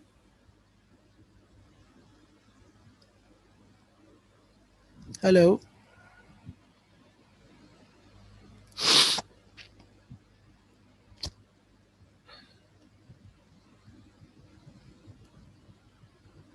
जी क्लास, आपको आवाज आ रही है? Yes sir. चलो जबरदस्त। अच्छा, ये हमारा कॉन्सेप्ट क्लियर हो गया, समझ आ गया सबको? सर ये टाइमलाइन वापस से बता दें एक बार। अच्छा चले वापस से बता देते हैं। अच्छा देखिए, ये कह रहा है कि आपने लेट से 1 जनवरी को अप्रूवल के लिए अप्लाई किया, आपने सोचा था कि मैं 21 जनवरी को पब्लिश कर दूंगा। 1 जनवरी को आपने अप्लाई किया और अज्यूमिंग उसी दिन अप्रूव भी हो गया। अब आपके पास 60 दिन है प्रोस्पेक्टस को पब्लिश करने के, यानी मार्केट में लोगों को इनविटेशन देने के, विच इज़ 2 मार्च 2021। सही है। अब आपने इन 60 दिनों में कभी भी करना है ना, आपने डेट फिक्स कर लिया कि पब्लिश सब्सक्रिप्शन का डेट होगा 15 फरवरी। पब्लिश सब्सक्रिप्शन वो डेट होती है जब लोगों ने पैसा इन्वेस्ट करना है। तो हम ये कह रहे हैं कि प्रोस्पेक्टस के जो पब्लिश होगा वो पब्लिक सब्सक्रिप्शन से 30 दिन पहले नहीं होगा, 30 दिन से ज़्यादा पहले नहीं होगा और कम से कम 7 दिन पहले होगा। यानी मेरा प्रोस्पेक्टस 15 जनवरी से लेके 7 फेब तक कभी भी पब्लिश हो सकता है। सिंपल। क्या बात समझ आई क्लास? Yes sir. चले, अच्छा, ये जो 60 दिन का टाइम है, इस पे आपको एससीसीपी चाहे तो एक्सटेंशन भी दे सकता है कि आप लेट भी इसको पब्लिश कर सकते हैं, इसमें एक्सटेंशन भी पॉसिबल है जितनी भी देर। अच्छा, अब एक होता है शेल्फ प्रोस्पेक्ट, प्रोस्पेक्टस की भी एक होती है टाइप, एक होता है शेल्फ प्रोस्पेक्टस और एक होता है सादा प्रोस्पेक्टस जो अभी हम पढ़ के आए। शेल्फ प्रोस्पेक्टस ये होता है कि अगर कंपनी को बार बार लोगों से पैसा लेना है, ओवर द पीरियड पैसा लेना है, let's say over 3 periods company को मुख्तलिफ किस्तों में पैसा लेना है, तो क्या कंपनी हर बार नया प्रोस्पेक्टस इशू करेगी? क्या कंपनी हर बार ये सारा इतना लंबा चौड़ा प्रोसेस फॉलो करेगी? नहीं, कंपनी पहली बारी में ही सेल्फ प्रोस्पेक्टस अप्रूव करा लेगी SECP से, और हर बार जब कंपनी पैसा रेस करेगी तो कंपनी साथ में सप्लीमेंट टू प्रोस्पेक्टस देती जाएगी और उसमें अपडेटेड डिस्क्लोजर देती जाएगी कि अब तक हमारी क्या प्रोग्रेस रही है। क्या बात समझ आई जी क्लास? सर ये प्रोस्पेक्टस के साथ होगा एक डॉक्यूमेंट अटैच के, ये चीज़ें अपडेट हो गई। पैसा लेना है तो अब आप प्रोस्पेक्टस नहीं सेल्फ प्रोस्पेक्टस इशू करेंगी, डे 1 पे पब्लिश करेंगी, सही। और सेल्फ प्रोस्पेक्टस का मतलब ये है जिसको आप over the period bar bar issue कर सकती है, पब्लिश कर सकती है, लेकिन हर बार जब भी आप करेंगी तो साथ में एक सप्लीमेंट अटैच कर देंगी जिसके अंदर अपडेटेड डिस्क्लोजर्स होंगे। जस्ट लाइक आपकी एक किताब है स्टडी टेक्स्ट है, अब उसमें एक आध चैप्टर में कोई तब्दीली करनी है तो ऐसा तो नहीं है कि अब आपको हर बार नई किताब देगा, सप्लीमेंट दे देगा कि वो सफ़े चेंज कर लेना, जस्ट लाइक दिस। क्या बात समझ आई जी क्लास? चले जबरदस्त। अच्छा, अब प्रोस्पेक्टस जो होगा जो इशू होगा वो एक अंग्रेजी अखबार में होगा, इंग्लिश न्यूज़पेपर में, एक उर्दू न्यूज़पेपर में होगा, जो डेली जिनकी वो हो सर्कुलेशन हो, ऐसा ना हो वीकली हो, और ऐसा ना डेली होना चाहिए जस्ट लाइक आपका डॉन और जंग। अच्छा, अब प्रोस्पेक्टस का साइज़ बहुत बड़ा होता है, बहुत सारे सफ़े होते हैं, और आपने ये पब्लिश किस में करवाना है? न्यूज़पेपर में। तो इज़ इट पॉसिबल कि मैं इसको न्यूज़पेपर में इतने लंबे प्रोस्पेक्टस को पब्लिश करवा सकूं? जितना अखबार होता है उससे कई गुना ज़्यादा बड़ा अखबार निकलेगा उस दिन का। क्या ख्याल है? तो अब क्या होगा कि आप चाहें तो फुल टेक्स्ट फॉर्म में करा लें वही लंबा चौड़ा, चाहे तो अब्रिज फॉर्म में करवा लें। अब्रिज फॉर्म होती है समराइज फॉर्म, वो कैसी होती है वो आपके कोर्स में नहीं है, उसके लिए आपने बताना है एज मे बी प्रेस्क्राइब। यानी अगर आपसे पूछा जाए कि प्रोस्पेक्टस को जो पब्लिकेशन के क्या रूल्स है तो आपने बताने किस दिन पहले आपने अप्लाई करना है, 60 दिनों के अंदर अप्लाई फिर पब्लिश करना है, वो 60 दिन भी ऐसे होने चाहिए कि डेट ऑफ सब्सक्रिप्शन के 7 दिन और 30 दिन के अंदर आने चाहिए, वो 60 दिन की टाइम लिमिट एक्सटेंड भी हो सकती है। अच्छा, इसको हम न्यूज़पेपर में पब्लिश करेंगे, जब न्यूज़पेपर में पब्लिश करेंगे तो फुल फॉर्म में भी कर सकते हैं और एब्रिज फॉर्म में भी कर सकते हैं। वो फॉर्म कैसी होगी? एज में भी प्रेस्क्राइब, ये आपको लिखना होगा। क्या बात समझ आई क्लास? सर इसमें आपने एक बात बोली कि 60 डेज एक्सटेंड भी हो सकते हैं, हाँ, ये क्या था? अगर लेट से कोई कंपनी समझती है कि नहीं यार इन 60 दिनों में नहीं हो सकेगी पब्लिकेशन फॉर एनी रीज़न, तो SECP से अप्रूवल ले लेगी कि हम इसको लेट करेंगे, 60 डेज से ज़्यादा में हमें टाइम दे दें। ठीक है?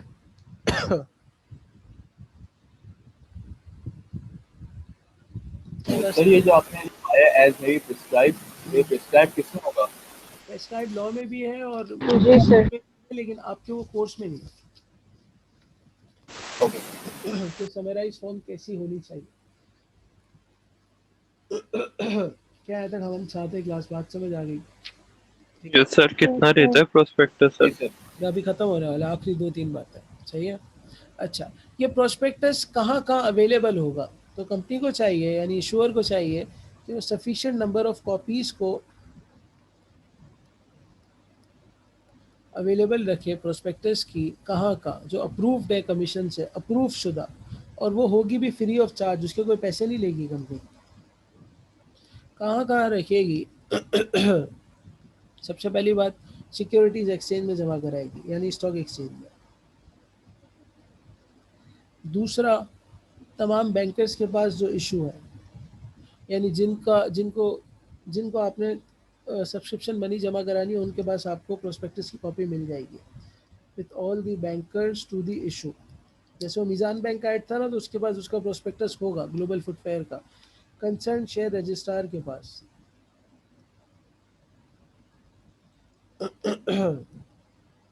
अच्छा, इसके बाद कंसर्न बैलेटर के पास, जो बैलेटिंग का प्रोसेस कंपनी का वर्कआउट करेगा, और आखिरी क्रेडिट रेटिंग कंपनी के पास। ये सब क्या होते हैं, ये हमारे कोर्स में इसकी तफसील नहीं है, बस आपको लिस्ट पता होनी चाहिए कि इनके पास कंपनी का प्रोस्पेक्टस मिलेगा। अच्छा, ये कब तक होगा? ये होगा क्लोजिंग ऑफ सब्सक्रिप्शन तक at the registered office of the issuer. इसके रजिस्टर्ड ऑफिस पे भी होगा, सॉरी ये मैं लिखना भूल गया था, कंपनी के रजिस्टर्ड ऑफिस पे भी प्रोस्पेक्टस मिल जाएगा, यानी 6 जगह कंपनी का प्रोस्पेक्टस आपको मिलना चाहिए। From the date of publication से till the date of subscription तक, from the date of sir बैलेटर के बाद क्या लिखा है? Credit rating company. सर ये दूसरे पे क्या लिखा है, with all the bankers to the issue.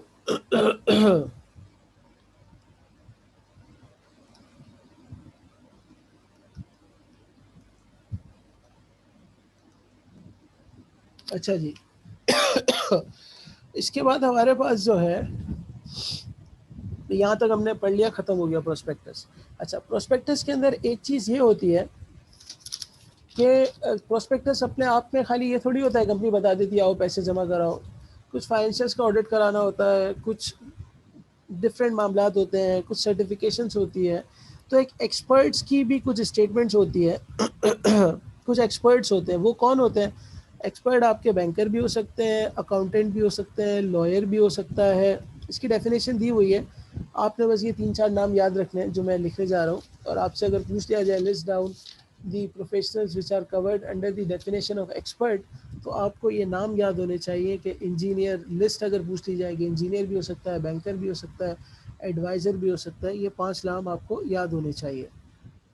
अच्छा, कंपनी के प्रोस्पेक्टस में लेट से ऑडिटेड अकाउंट्स होते हैं, यानी अकाउंटेंट आ गया आपका, कवर हो गया। तो जो ऑडिटेड अकाउंट होते हैं, ऑडिटेड अकाउंट्स होते हैं, एक्सपर्ट जो होगा वो लाजमी इंडिपेंडेंट होगा, यानी वो कंपनी का एम्प्लॉय नहीं होगा, ना वो is not or has not been engage or interested in engage or interested in the formation या promotion of the company।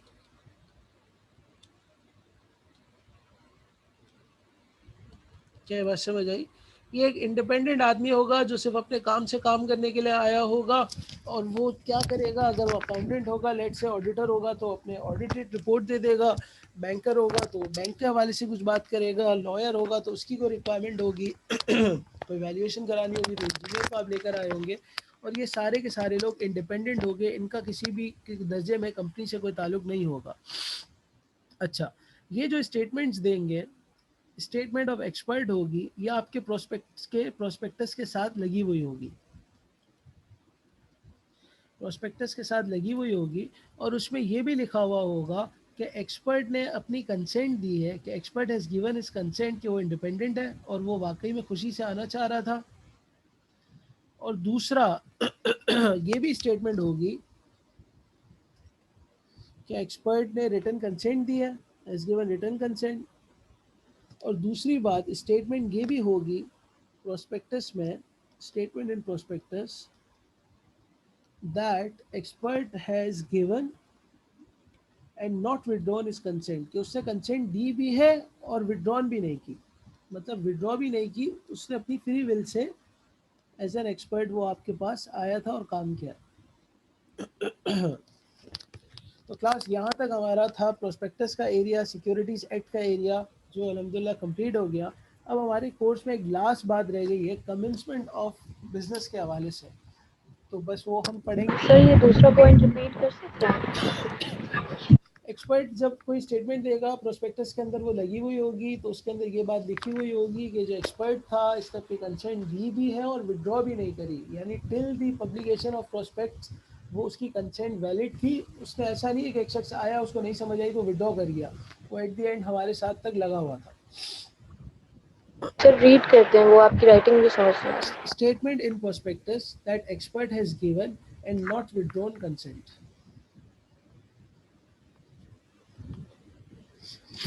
Sir 5-10 minute का ब्रेक दे दें सर।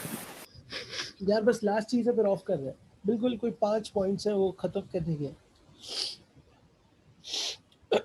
ठीक है।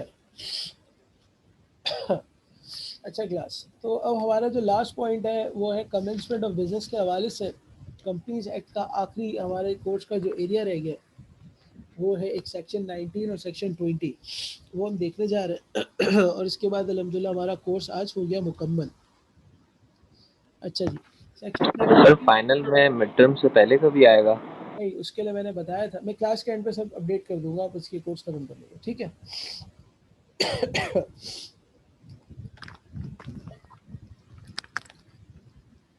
अच्छा, एक होती है date of commencement of business ना, कमेंसमेंट ऑफ बिजनेस क्या होती है पहले हमें ये देखना है।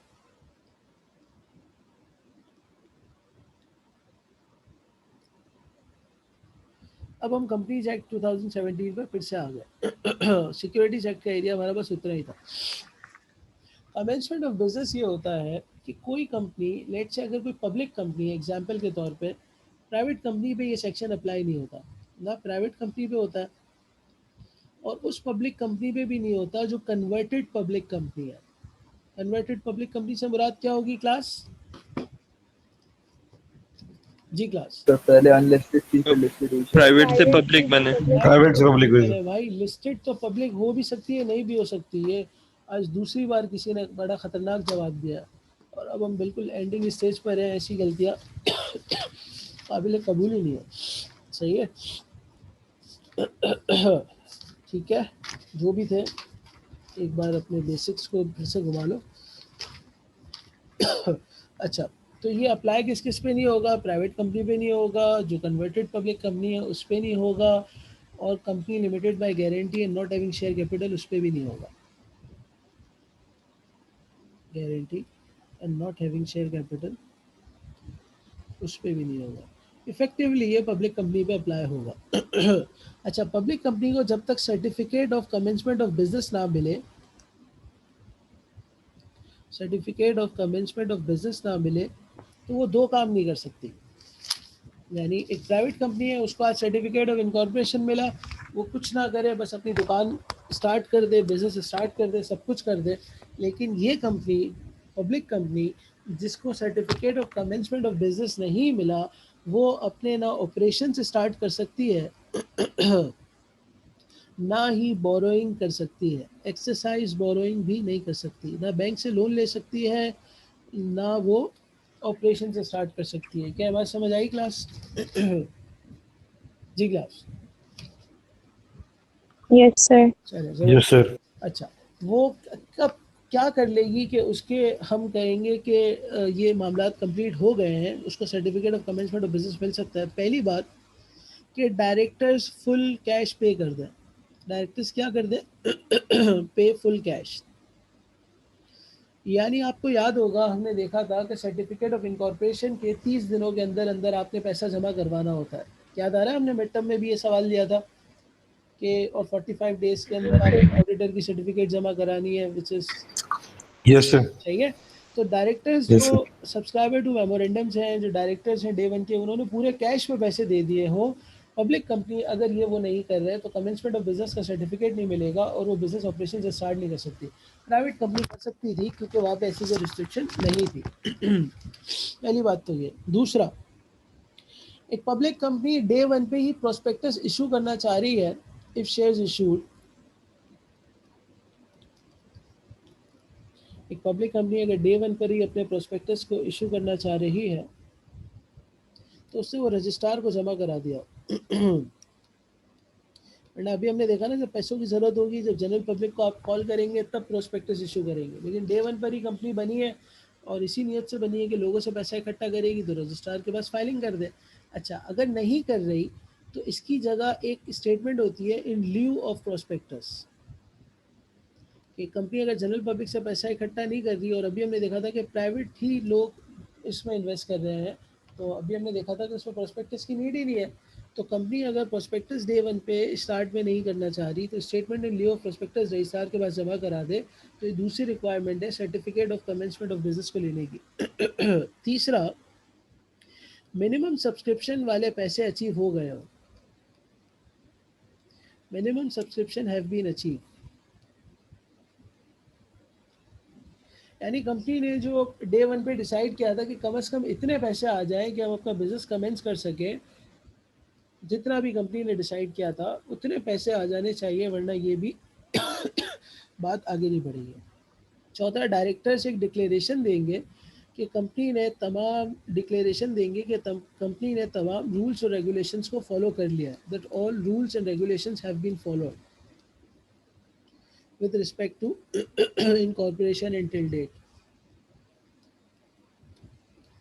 एंड लास्ट, पांचवी रिक्वायरमेंट जो आपके कोर्स का एंड होने जा रहा है, आपको खुशी हो रही होगी कि कोई अमाउंट इन्वेस्टर से अनपेड ना हो, no amount from investors remain unpaid. अभी मैंने आपको बताया था ना कि अगर कंपनी 5 लाख शेयर्स इशू कर रही है और 6 लाख लोगों के पैसे आ गए, तो लाख के ज़्यादा आ गए थे, ओवर सब्सक्रिप्शन हो गई थी, तो कंपनी क्या करेगी, उनको उनका पैसा वापस कर देगी ना। यानी अगर अभी 22 अप्रैल को ग्लोबल फुटवेयर की बैलेटिंग होनी है और 27 अप्रैल को जिनको शेयर्स अलॉट हो जाएंगे बैलेटिंग में, उनको शेयर्स ट्रांसफ़र हो जाने हैं, तो जिनको नहीं होंगे उनको क्या होगा, पैसा वापस मिल जाएगा। ये बात समझ आ रही है क्लास? Yes sir. जी sir. Similarly, no amount from investors remain unpaid. इनको इनके पैसे मिल जाए रिजेक्टेड एप्लीकेंट्स को। अगर ये 5 कंडीशंस कंपनी ने पूरी कर ली हैं तो कंपनी को certificate of commencement of business मिल जाएगा, और फिर कंपनी क्या कर सकती है, कंपनी बिजनेस भी, बोरोइंग्स भी एक्सरसाइज कर सकती है और ऑपरेशंस भी परफॉर्म कर सकती है। अच्छा, अगर इससे पहले कंपनी ने कोई कॉन्ट्रैक्ट कर लिया हो तो वो प्रोविजनल होगा, बाइंडिंग नहीं होगा। यानी एक प्राइवेट कंपनी से कॉन्टैक्ट करने के लिए, एक पब्लिक कंपनी से कॉन्टैक्ट करने के लिए आपने सिर्फ उसका सर्टिफिकेट ऑफ इनकॉर्पोरेशन नहीं बल्कि certificate of commencement of business भी लेना चाहिए, वरना वो प्रोविजनल होगा और उसकी कोई लीगल हैसियत नहीं होगी। क्या बात समझ आई? Yes sir. चले ज़बरदस्त। तो भाई यहाँ पर आके हमारा कोर्स हुआ ख़त्म अल्हम्दुलिल्लाह, और मैं इस रिकॉर्डिंग को ख़त्म बंद कर रहा हूँ। अब हम जो डिस्कस करना है वो कर लेते हैं। आप क्या, पहले तो हम अटेंडेंस अपनी मार्क कर लें।